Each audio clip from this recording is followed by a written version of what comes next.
오늘의 사연 시작합니다. 안녕하세요. 저는 얼마 전에 사랑하는 사람에게 뒤통수를 정말 세게 맞고 새 삶을 준비 중입니다. 바로 남편의 불륜으로 인해 이혼했거든요. 정말 이해할 수도 없고 용서도 마찬가지네요. 그런 일을 저질렀다는 것에 실망한 것은 물론이고 지울 수만 있다면 제 기억 속에서 그리고 인생에서 그 사람을 완전히 지우고 싶네요. 물론 그럴 수 없다는 거 잘 알아요. 그냥 평생 저를 따라다니는 꼬리표가 될 테죠. 바로 이혼을 한 번 했던 여자라는 꼬리표요. 하지만 남편과 참고 살 바에는 100번 1000번 잘했다 싶어요. 제 이야기 한번 들어보세요. 저는 이제 40이 되었고 남편은 저보다 2살 많습니다. 결혼한 지 5년이 조금 넘었어요. 저와 남편은 맞벌이였습니다. 저는 말만 중소기업이지 꽤 규모 있는 곳에서 일하고 있고 남편은 총 직원이 10명도 안 되는 곳에서 일합니다. 당연히 벌이는 남편보다 제가 많습니다. 저와 남편은 연애를 5년 정도 한 것 같아요. 아는 언니 소개로 만났는데요. 연애 초기에 친구나 지인들이 남편의 직업을 알게 되면 조건이 더 좋은 사람을 만나지 왜 그런 사람을 만나냐고 물어보곤 했어요. 솔직히 직업에 귀천이 있는 것도 아니잖아요. 그래서 남편이 그런 일을 하고 있다는 것이 저한테는 아무렇지도 않았어요. 그뿐 아니라 그때는 남친이었고 저는 일찍 결혼할 생각도 없었으니까요. 더더욱 신경을 쓰지 않았어요. 연애하는 동안 정말 알콩달콩 잘 만났어요. 여느 연인처럼 저희도 싸우기는 했지만 그냥 티격태격하는 정도였어요. 연애하면서 별 문제 없었습니다. 그리고 오래 만나도 질리지 않을 만큼 저희는 서로 성격이나 취미, 관심사 그런 게 잘 맞았어요. 그렇게 5년 정도 만나니 양가에서 자연스레 결혼 이야기가 나오더군요. 막상 결혼을 하려고 하니 솔직히 말하면 저도 사람인지라 조금 미친다는 생각을 했던 것은 사실입니다. 결혼에 대한 말이 나오니 하도 주위에서 남편과 저를 비교하며 왜 그런 결혼을 하려고 하냐고 하는 거예요. 그전까지는 생각하지도 않았는데 하도 그러니 저도 그런 생각이 드는 것은 어쩔 수가 없더군요. 그런데 시댁에서 아파트를 해주시는 거예요. 그때 시세로 5억 정도 했어요. 그런 이유로 저는 남편이 저보다 적게 벌어오는 것에 대한 불만 없이 결혼할 수 있었어요. 저는 남편과 결혼하면서 많은 것을 바라지는 않았어요. 그냥 서로를 사랑하고 위해주면서 외롭지 않게 알콩달콩 살고 싶었습니다. 결혼 4년까지는 실제로 그렇게 살았어요.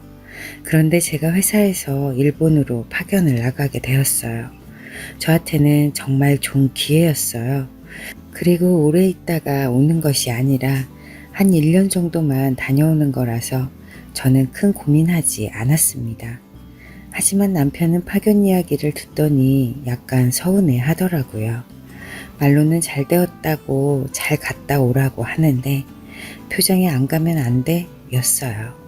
그 모습을 보고 제가 남편에게 고작 1년이라고 1년 금방 간다고 했어요.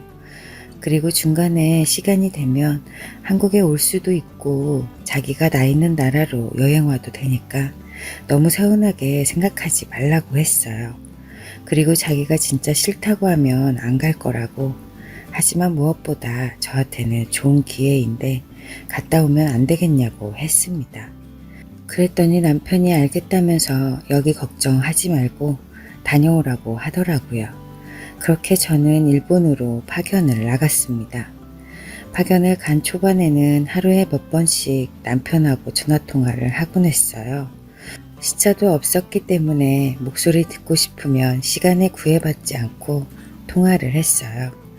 그런데 시간이 지나자 통화하는 횟수가 점점 줄어들었어요. 제가 일이 바빠져서 그런 것도 있지만 연애할 때도 아니었고 지금 이 시간에 뻔히 뭐를 하는지 아는데 딱히 할 말이 없었어요. 밥 먹었냐? 어디 아픈 데는 없냐? 이런 일상적이고 매일 똑같은 대화를 하는데 점점 횟수가 주는 거는 당연했어요. 여하튼 그러다 10개월쯤 되었을까요? 일정이 바뀌어서 계획했던 것보다 빨리 한국에 들어오게 되었습니다. 그래서 남편에게 저 한국 간다고 전화로 알려주려고 했어요. 그런데 남편은 전화를 늦게 받는 거예요. 그때가 평일이었고 남편이 퇴근해서 집에 도착했을 시간이었거든요. 자기야, 왜 이렇게 전화를 늦게 받아? 밥은 먹었고? 집에 별일 없지? 라고 했어요. 그때까지는 씻거나 뭐 하느라고 늦게 받았나? 라고 생각했거든요. 그런데 남편이 응, 응, 뭐 좀 하느라고 늦게 받았어. 이러는 거예요. 그 말을 듣는데 갑자기 기분이 나빠지면서 남편이 뭔가 숨기고 있다는 느낌을 받았어요. 그런데 그때 여자 목소리가 들리는 거예요. 뭐라고 하는지는 잘 안 들렸지만 확실히 여자 목소리였어요. 순간 머릿속이 복잡해졌어요. 도대체 이게 무슨 상황인가 했죠. 누구야? 여자 목소리 들리는데 집에 누구 왔어? 라고 물으니 오기는 누가 오냐며 아무도 없다고 하는 거예요.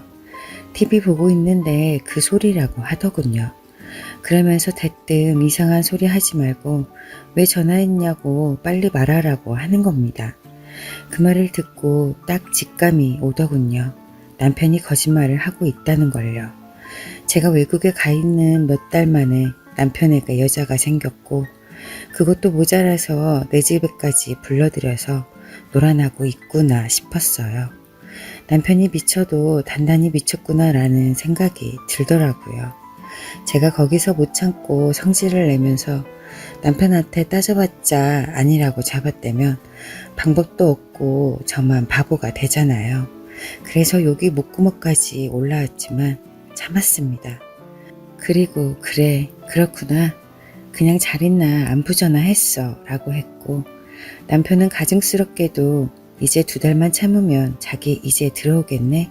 빨리 보고 싶다 이러더군요. 그렇게 남편과의 전화를 끊었어요. 제가 며칠 있으면 한국에 들어간다는 이야기는 하지 않았어요. 아무에게 말하지 않고 조용히 들어와서 남편이 바람을 피고 있는 현장을 덮치기로 했습니다. 며칠 뒤에 저는 입국을 했어요. 그리고 집은 물론이고 친정에 가지 않고 제일 친한 친구네 집으로 갔습니다. 친구는 일본에 있던 제가 갑자기 캐리어를 끌고 나타나니 깜짝 놀라더라고요. 제가 여차저차 상황을 설명하니 어떻게 그럴 수 있냐고 그런 사람은 절대 용서하지 말고 본때를 보여줘야 한다더군요. 저도 물론 그 생각으로 조용히 들어온 거였고요. 일단 확실한 증거를 잡아야 했어요. 그래서 저는 소형 카메라를 샀습니다. 그리고 남편이 회사에 있을 시간에 집으로 갔어요. 현관 비번을 바꿨으면 어쩌나 했지만 다행히 그대로더라고요. 그렇게 집에 들어갔는데 가관도 아니었어요. 너무 어이가 없어서 화가 나기보다는 헛웃음이 나오더라고요. 완전히 그 여자와 살림을 차렸더라고요. 우선 현관 신발장에 제 것이 아닌 다른 여자의 구두가 있더군요. 제 화장대 위에 그 여자의 화장품이 있었고 침대에는 여자 속옷과 스타킹이 있는 거예요. 옷방에도 그 여자 옷이 한두 개가 아니었어요. 정말 마음 같아서는 그 여자 짐을 한 곳에 모아 불태워버리고 싶었어요. 저는 이 모든 상황을 예상하고 어떻게 대처를 하자라는 생각을 했지만 막상 닥치고 보니 감정 조절이 잘 안 되더군요. 저는 끓어오르는 분노를 겨우 가라앉히고 그 여자 물건들과 증거가 될 만한 것들을 다 사진 찍고 카메라를 설치하고 나왔어요. 혹시나 누가 왔다 갔는지 눈치 못 채도록 제 흔적을 남기지 않으려고 했어요. 그래서 있는 그대로 건드리지 않았습니다. 그리고 하루는 좀 짧은 것 같아서 3일 있다가 카메라를 찾으러 갔어요. 찍혀있는 것을 확인하니 역시나 그것들이 나 몰래 저지른 파렴치한 짓거리가 적나라하게 녹화되어 있더군요. 비가 거꾸로 솟는데 참느라 힘들었어요. 어느 정도 증거가 확보되었으니 더는 그것들을 가만히 두고만 볼 수는 없었죠. 다음날 저는 일찍 퇴근해서 집에 들어갔어요. 그래서 베란다에 숨어 있었어요. 남편과 상간녀가 들어왔고 둘이 깔깔대고 웃으면서 저녁은 뭐 먹을까 이러대요. 그런데 갑자기 조용해지는 거예요. 둘이서 나갔나 라는 생각을 하며 귀를 기울이는데 쪽쪽대는 소리가 들리는 거예요. 그러다 우리 하자 이러더군요. 둘은 제가 집에 있다는 것도 모른 채로 그 짓거리를 하고 있는 거였어요. 도저히 더는 못 참고 베란다 문을 열었죠. 미친 것들이 급했는지 거실에서 그러고 있더군요. 둘은 거의 알몸인 상태였어요. 야, 이 미친놈아! 네가 제정신이냐? 라고 소리를 쳤어요. 남편과 그 여자는 저를 보더니 눈만 동그랗게 뜨고 아무 말도 못하더군요. 어디서 그런 힘이 솟았는지 모르겠어요. 제정신이 아니었거든요. 저는 그 여자의 머리채를 잡았어요. 그러자 그 여자는 아파 죽는다고 놔달라고 하대요. 그러는데 남편이 제 손을 잡았고 저는 그 여자 머리채를 놓고 말았죠. 그랬더니 그 여자는 놀라서 자기가 지금 어떤 상황인지 모르고 옷도 입지 않고 도망가더군요. 그리고 저는 남편 손을 뿌리치고 집안의 물건을 남편한테 던지기 시작했어요. 그렇게 닥치는 대로 던지자 남편도 그 여자를 따라서 밖으로 도망갔고요.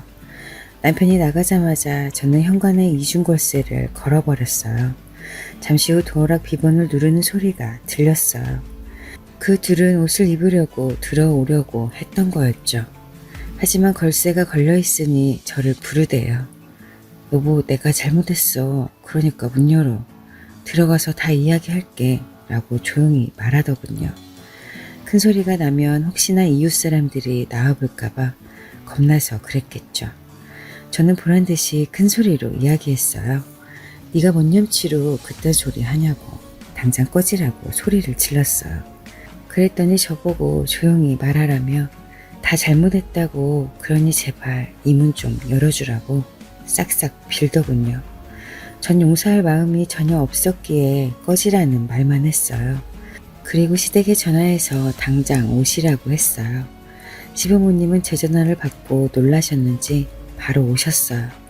시댁과는 10분 거리였거든요. 그 10분 동안 앞집 사람이 나왔고 경비 아저씨도 오고 난리도 아니었어요. 남편은 자기도 벗고 있으면서 그 여자 가린다고 하고 있었고요. 경비 아저씨가 도저히 안 되겠는지 자기가 입고 계신 점퍼를 벗어서 그 여자를 줬어요. 시부모님은 남편과 그 여자가 하고 있는 걸 보시더니 어떤 상황인지 눈치를 채셨나 보더라고요. 시어머니가 저한테 문 열어라고 아무리 그래도 이러면 되냐고 하시는 거예요. 그렇게 하는 시어머니를 보면서 아, 이래서 시자는 시자구나 싶었어요. 아들이라고 감쌀 게 아니라 그 상황에서 먼저 아들한테 뭐라고 해야 하는 거 아닌가요? 그래서 다 필요 없으니 아드님 데리고 가세요 라고 했어요. 옆에서 남편은 이렇게 된 거 헤어지자며 갈 테니까 옷을 주라고 하고요. 아까까진 잘못했다고 빌던 사람이 자기가 한 짓거리를 자기 부모한테도 걸렸고 이젠 이판사판 막가자는 식으로 나오더군요. 그래서 옷을 문틈 사이로 줬어요. 그리고 당장에 꺼지라고 했죠. 그런데 남편은 옷을 입고는 갑자기 태도가 기고만장해지더니 문을 열어라고 큰 소리를 치는 거예요. 그때까지 조용히 상황을 지켜보던 시아버지가 남편 뺨을 쳤고 조용히 하라고 하며 집에 가자 하시더군요. 그렇게 시부모님과 남편 그리고 그 여자는 엘리베이터를 타고 갔습니다. 상황이 정리되고 얼마 지나지 않아 경찰분들이 오셨어요. 다 큰 성인이 옷을 벗고 밖에 서 있고 큰 소리가 나니 누군가 신고했나 보더군요. 경찰분들은 집안 상황을 보고 저보고 무슨 일이냐고 어디 다친 데는 없냐고 괜찮냐고 물어봤고 저는 상황 설명을 다 했어요. 그러시냐고 따로 도와드릴 거 있냐고 물으셔서 없다고 괜찮다고 했어요. 혹시 무슨 다른 일이 생기면 바로 연락하라고 하시며 가셨어요. 그리고 다음날 이혼소송을 걸었어요. 이혼하면서 저는 남편 명의로 된 집의 절반을 재산 분할로 받았고 위자료도 받았어요. 아파트 시세가 많이 올라서 남편이 피눈물 좀 흘렸을 거예요. 저한테 아파트 절반을 줘야 한다고 하니 시부모님이 제발 한 번만 넘어가자고 저를 찾아와서 설득하더군요. 당연히 저는 안 된다고 못을 박았고요. 그리고 상간녀 소송도 잊지 않고 했습니다. 아무리 몸이 멀어지면 마음에서도 멀어진다고 해도 겨우 1년 떨어져 있는 거였고요. 그리고 사귀는 사이가 아니라 엄연한 부부 사이인데 그렇게 하는 건 도저히 용서가 안 되는 거잖아요. 생각해보면 제가 파견을 가지 않았더라도 남편이 언젠가는 바람을 피우지 않았을까 싶네요. 그런 생각을 하게 되니 더 늦지 않고 일찍 겪어서 다행이다 싶기도 하고요. 앞으로 아무 간섭 받지 않고 혼자서 인생 즐기면서 살려고요.